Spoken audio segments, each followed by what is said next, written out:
Ever wonder how medieval villagers kept each other in line without police? What happened when someone broke the unwritten rules of society? Did your medieval ancestors live in constant fear of their neighbor's judgment? Number 5. The terrifying power of public shaming rituals. Imagine walking through your village while everyone rings bells, bangs pots, and screams insults at you. For medieval villagers, this nightmare was called charivari, a public shaming ritual that struck fear into anyone who dared step out of line. When a villager broke social norms, particularly those around marriage and sexuality, the community took justice into their own hands. If an older widow married a young man, or a husband failed to control his wife, or someone committed adultery, the village responded with a humiliating public performance. Participants would gather outside the offender's home after dark, creating an unholy racket with improvised instruments, shouting obscenities, and performing mocking skits about the criminals. These weren't just kids playing pranks. The charivari could include everyone from teenage boys to respected elders. In the French countryside, these rituals were so frightening that they were called rough music, a cacophony that could last for hours or even days. The victims couldn't escape.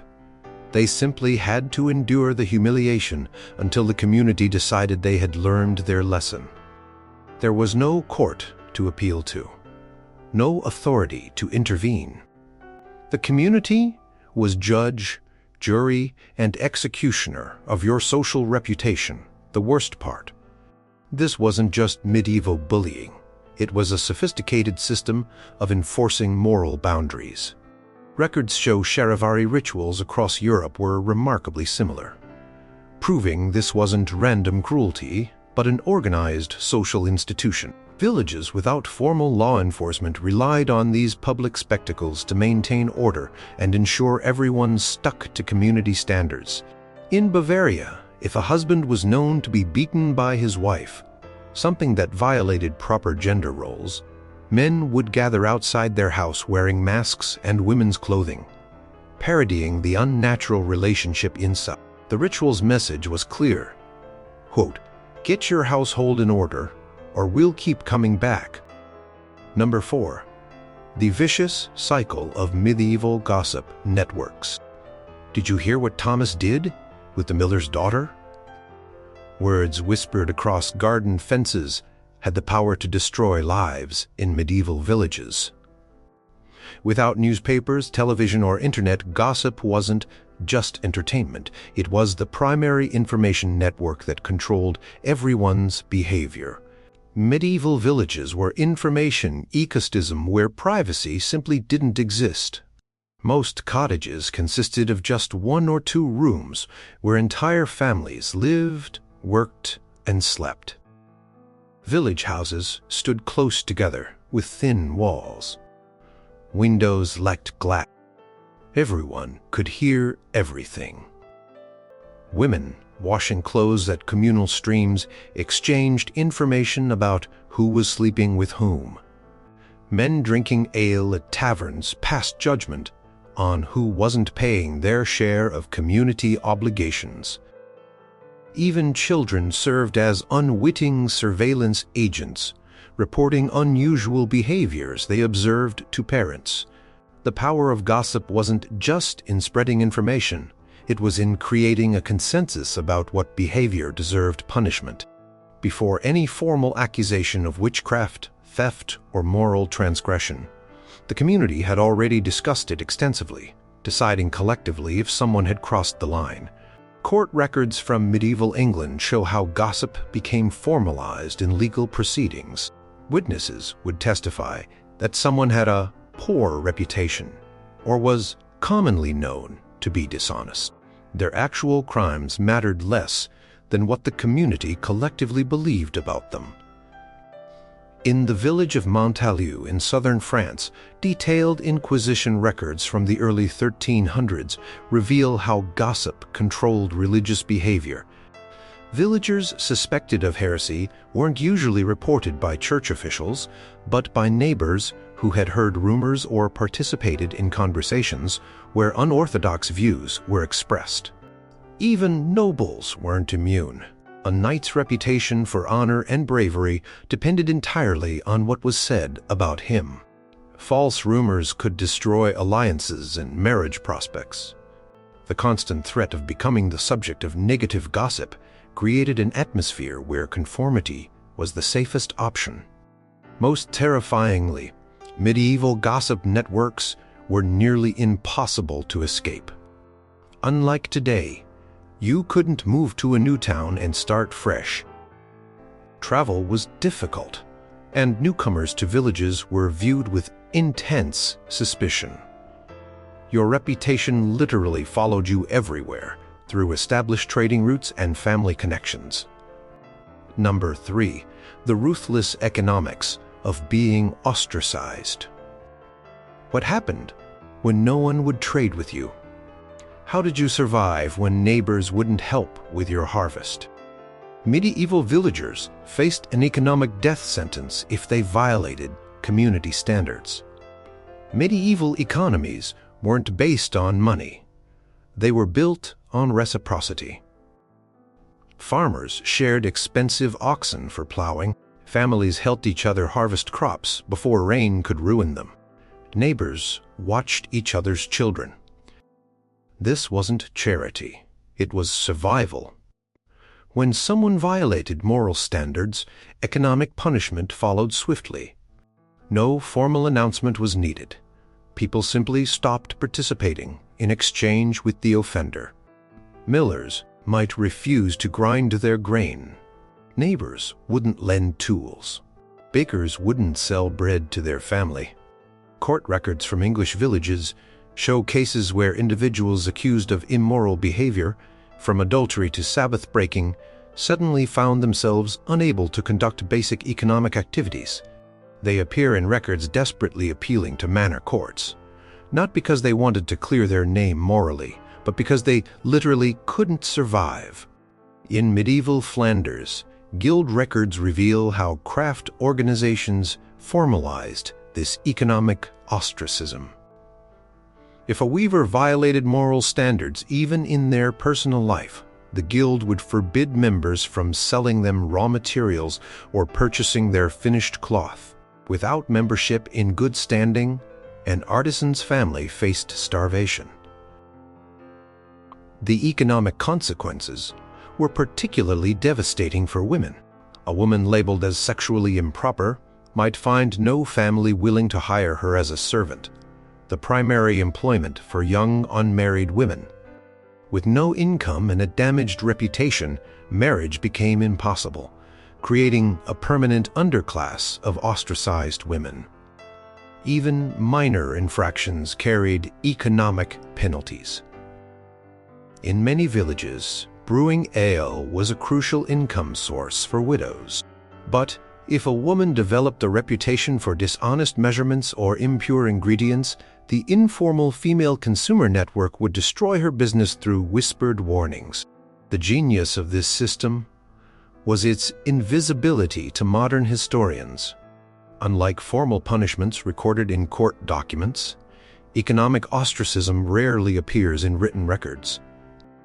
We glimpse it only in desperate petitions to authorities or cryptic references in personal letters, complaining of suddenly being unable to make a living after some unspecified social conflict. For medieval villagers, the prospect of economic isolation was far more frightening than corporal punishment. A physical punishment ended. Economic ostracism could last generations, affecting not just the wrongdoer, but their entire family. Number 2. The Church's grip on public confession and penance. Imagine confessing your most shameful secrets in front of everyone you know. Could you face your neighbors after they'd heard every detail of your sins? Medieval villagers had no choice. While private confession eventually became standard practice, early medieval Christians often confessed publicly before the entire congregation. The parish priest didn't just hear your sins. He assigned public penances that announced your moral failings to everyone. The church's penitential system was remarkably sophisticated. Different sins received standardized punishments outlined in penitential manuals. Sexual sins, dishonesty, and violence each had their own carefully calibrated responses. For serious offenses, sinners might stand barefoot at the church door for weeks, begging forgiveness from each parishioner who entered. During Lent, known sinners were often physically expelled from the church in ceremonies that made their moral failings public knowledge. They would spend the 40 days performing visible penances before being ritually readmitted at Easter, but everyone would remember their humiliation. In many villages, sinners wore special clothing or markers. Women who had children outside marriage might be required to wear specific head coverings. Men who had committed violence sometimes wore iron bands around their arms until they had completed pilgrimage or other penitential acts. Church courts had jurisdiction over moral offenses like adultery and fornication. Court records from medieval England show these weren't abstract theological concerns. They were community enforcement mechanisms. Neighbors would report each other's moral transgressions to church authorities, initiating formal proceedings. The genius of the church system was making sinners complicit in their own punishment. Refusing assigned penance meant risking excommunication. Complete social death. An excommunicated person couldn't participate in church services, couldn't be buried in consecrated ground, and in many places couldn't engage in legal contracts or commerce. Parish priests used their regular sermons to remind villagers of recent moral failings in the community. Without naming specific individuals, though everyone knew who was being discussed, priests would condemn particular behaviors they'd observed or heard about through confession, creating constant reinforcement of moral boundaries. The physical layout of medieval churches reinforced moral hierarchy. Those in good standing sat closer to the altar, while known sinners undergoing penance stood at the back or even outside. Every Sunday, the entire community could literally see who was currently out of moral favor. Most effectively, the church synchronized community judgment with divine judgment. Violating social norms wasn't just risking your neighbor's disapproval. It was endangering your immortal soul. The parish priest regularly reminded villagers that God saw everything, even behaviors hidden from the community. Number 1. The ultimate enforcers. Family honor and shame. Who had the power to control your behavior more than anyone else? Your own family. Medieval morality wasn't just enforced by the community. It started at home, where family honor was everything. Medieval families functioned as collective reputation units. One member's actions affected everyone's social standing. A daughter's sexual indiscretion didn't just shame her. It damaged her sister's marriage prospects, her brother's ability to form business partnerships, and her parents' standing in the community. This created intense family surveillance. Parents monitored children, siblings watched each other, and extended family members kept eyes on cousins and in-laws. Unlike community judgment, family enforcement happened behind closed doors through harsh discipline, restriction of movement, and control of resources. Family honor was particularly focused on female sexuality. Records from medieval Italy show fathers creating elaborate systems to monitor daughters' virtue, from restricting their movements to employing older women as chaperones.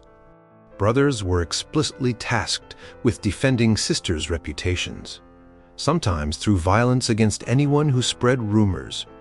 But men weren't exempt. Male family members who gambled away resources, drank excessively, or failed in business brought shame to everyone. Family councils would meet to discipline wayward men, sometimes forcing them into monasteries or sending them to distant relatives where their behavior would be less visible. The most powerful tool families wielded was inheritance. Children who violated family honor could be disinherited. In a society where land and property transfer determined survival, this was an existential threat. Wills sometimes explicitly stated moral conditions for receiving inheritance, turning family patriarchs into moral enforcers even from beyond the grave. Marriage arrangements provided another control mechanism. Parents selected spouses, partly based on moral reputation. A family known for proper behavior could secure advantageous marriages. Those with damaged reputations struggled to form alliances. This created intergenerational pressure to maintain moral standing. When family members committed serious moral violations, relatives sometimes participated in their public punishment to demonstrate the family's commitment to community standards. Records from medieval France show parents helping administer charivari to their own children who had violated sexual norms, hoping to restore family honor through visible enforcement. The family honor system was so effective because it was internalized from childhood. Medieval children weren't taught individual conscience as much as family obligation. Their earliest moral instruction emphasized how their behavior reflected on their relatives rather than abstract ethical principles. Most powerfully, family enforcement created a moral surveillance system that followed you everywhere.